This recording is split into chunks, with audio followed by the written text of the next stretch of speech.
I guess I'll go first. Good afternoon, Madam Chair and members of the committee. I'm James McMahon, Policy Director with the Sheriffs and Police Chiefs Association. A little bit awkward for me to go first because, as you see, I signed in other. We saw the announcement for this bill draft to be heard today, and I waited with anticipation to know what it was that that you all were hearing. And it actually wasn't until this morning I was able to get a copy of this draft on the committee meeting documents. And I have to admit my failure, I wasn't able to read the 101, 103-page bill. But I do have a little bit of idea about what I think, Madam Chair, you were aiming at in this. And I'll tell you, I'm thankful to hear that you intend this to be a discussion. Had us a little worried, frankly, as I was skimming through some of that stuff.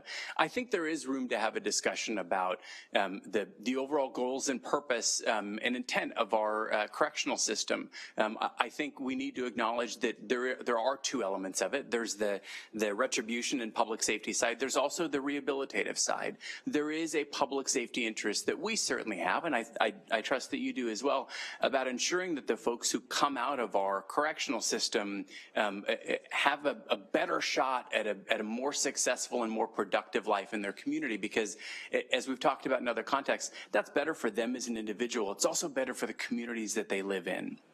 We have an interest in that. We want to make sure that there's the right balance there. We think that some proposals may skew a little bit too much to one side. For example, I understand that this proposal is retroactive. It applies to folks who are incarcerated in our systems today. I think there are a number of those offenders who we all might agree may not be an appropriate fit for this.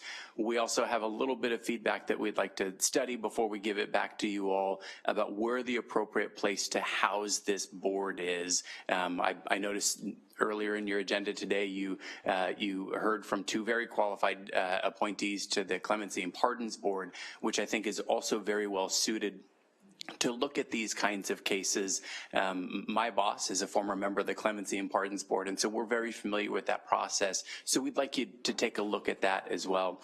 The other thing that I'll note, Madam Chair, members of the committee, is, again, having not had the opportunity to truly study this draft, we do in this state, for the vast majority of folks in our state correctional facilities, have the 1/3 off for earned early release. And if we wanted to look at something like this, I think that ought to be instead of, rather than addition to, because I think there is and should be an expectation by the public of during the trial for the person that victimized their loved ones, and they hear the judge say, I sentence you to X amount of months or X amount of years, that be a fairly reliable piece of information for them, and not something that's subject to change, frankly, without their notice later on. So I hope that we can be part of that conversation, and I encourage you to continue this exploration.